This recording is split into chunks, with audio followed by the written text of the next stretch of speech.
No, grabando. Ok. Buenas tardes con todos los siguientes. Vamos a hablar sobre la pregunta que nos han propuesto, que es, ¿fue o no beneficiosa la reforma agraria en el Perú entre los años de 1930 hasta 1990? Y nos vamos a hablar ahora, en este caso mi persona, Liber Suárez Víctor Manuel, también Bazán Negra Diana Mercedes y Salinas Marcos Andrea Nico. Siguiente, por favor. Bueno, dentro del contenido vamos a hablar sobre la introducción, el contexto, los aspectos tanto políticos, económicos y sociales. ¿Ok? Para empezar, hablemos sobre la introducción sobre este apartado. Para nosotros, consideramos que la reforma agraria en el 69 es la cuestión fundamental y decisiva para comprender nuestra nación contemporánea. Su análisis no puede aislarse de su contexto al dilatado proceso de transformaciones entre 1930 y 1990, que incluye el colapso oligárquico y el desborde popular migratorio. La reforma fue la violenta culminación de décadas de tensión acumulada por la desigualdad en el acceso a la tierra.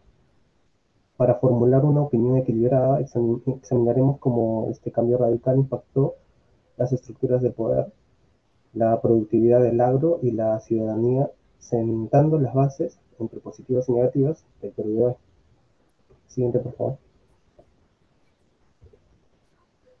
Para iniciar vamos a dar un contexto en el cual hemos dividido en tres partes. La primera es la caída de la oligarquía o la caída oligárquica entre 1930 hasta 1968.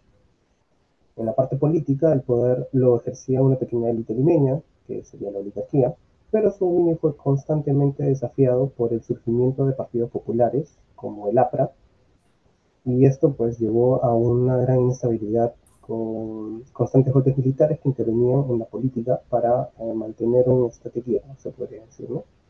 En la parte social, la transformación más grande fue el desborde popular o la migración masiva de millones de campesinos de la sierra hacia la costa.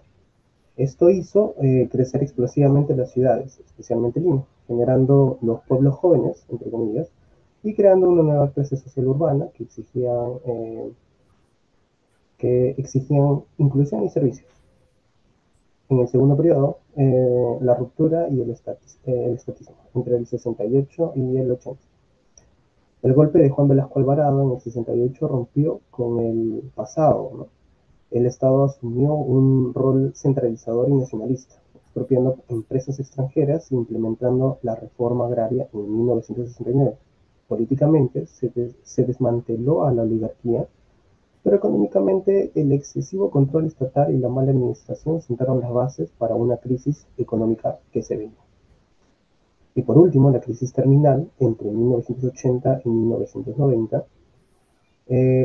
El retorno de la democracia en 1980 coincidió con el inicio de la violencia terrorista, en este caso Sendero Luminoso y Martea, que desarticuló las estructuras sociales en el campo.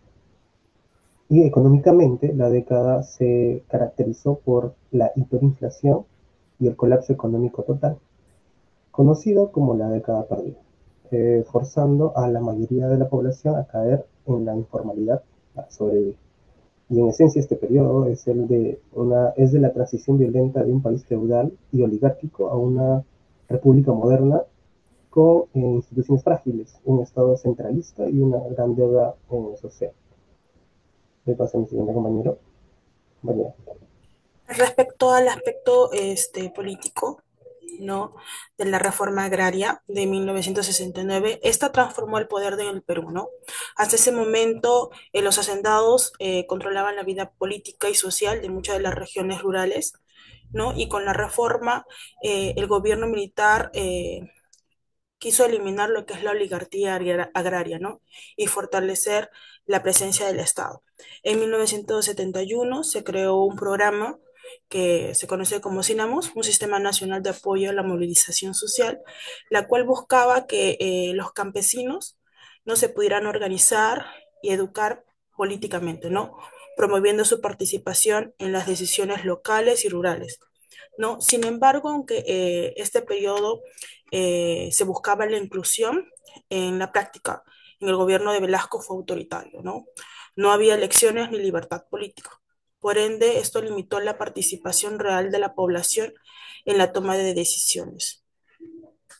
Respecto al tema, bueno, económico, entre 1970 y 1975, por este régimen, pues, se expropiaron más de 9 millones de hectáreas, beneficiando a más de 370.000 familias, ¿no?, de los campesinos. En base a esto, se crearon cooperativas y sociedades agrícolas de interés social, ¿no? Pero muchas no contaban con capacitación ni las maquinarias necesarias. No, ante esto, ante la falta de asistencia técnica, sumada a una mala gestión, provocó que la productividad agrícola disminuyera, ¿no? Especialmente en la costa, ¿no? Por lo que se empezó, para poder cubrir esto, a importar alimentos que antes el Perú producía, ¿no? Lo cual afectó la economía nacional, ¿no? En conclusión, aunque políticamente la reforma rompió muchas estructuras de poder que eran muy injustas, ¿no? Y les dio voz a los campesinos, pero a la vez, al no haber una capacitación a los mismos, repercutió, ¿no?, económicamente, ¿no?, creando resultados que no fueron sostenibles a largo tiempo. Paso a mi compañera Andrea. En el aspecto social, la reforma agraria representó un cambio muy importante para el Perú. Buscó eliminar la desigualdad que existía entre los grandes hacendados y los campesinos, quienes durante mucho tiempo fueron explotados y no tenían derecho sobre la tierra que trabajaban. Gracias a esta reforma, muchas familias campesinas lograron acceder a tierras propias, lo que fortaleció su sentido de identidad y pertenencia. Además, se empezó a reconocer el valor del trabajo agrícola y de las comunidades andinas que antes habían sido marginadas. Aunque hubo dificultades como la falta de apoyo técnico y capacitación, socialmente significó un paso hacia una sociedad más igualitaria y con mayor participación del campo en la vida nacional. En conclusión, consideramos que la reforma agraria fue necesaria a pesar de sus errores. En la ejecución fue una medida que buscó justicia social y transformó la estructura del país, permitió reducir las brechas entre el campo y la ciudad y marcó el inicio de un proceso de inclusión para miles de peruanos que antes no habían sido escuchados. Si bien su impacto económico no fue lo esperado, su valor histórico y social fue enorme. Muchas gracias.